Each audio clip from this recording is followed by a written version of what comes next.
Съдържание на видеото. Монтаж на вградено казанче. Подробно обяснение на процеса на монтаж, включително свързване към водопроводната система. Инсталиране на душ система. Как да монтираме душ глава, термостат и дюзи за интимен душ. Облицовка с влагоустойчив гипсокартон. Как да подготвим стената, да монтираме гипсокартона и да го обработим. Монтаж на линеен сифон. Как да изберем подходящ линеен сифон и да го монтираме правилно. Част 1. Подготовка и водопровод.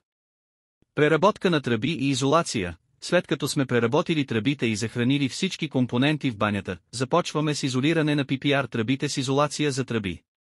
Това ще предотврати образуването на конденс и ще намали загубите на топлина.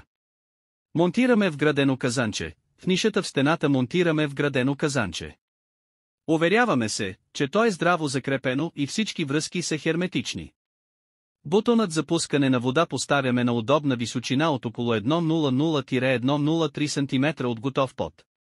Инсталиране душ системата. Монтираме вградения душ, включително термостатен смесител на височина от 9,0-1,00 см, душ глава и дюзи за интимен душ 4,0-5,0 см. Душ питата поставяме на височина около 2,00-2,20 см.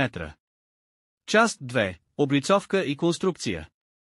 Изграждаме конструкция. Изграждаме метална конструкция от профили, върху която ще монтираме гипсокартона.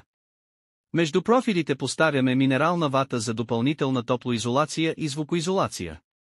Монтираме гипсокартон. Покриваме конструкцията с влагоустойчив гипсокартон, който е специално разработен за мокри помещения.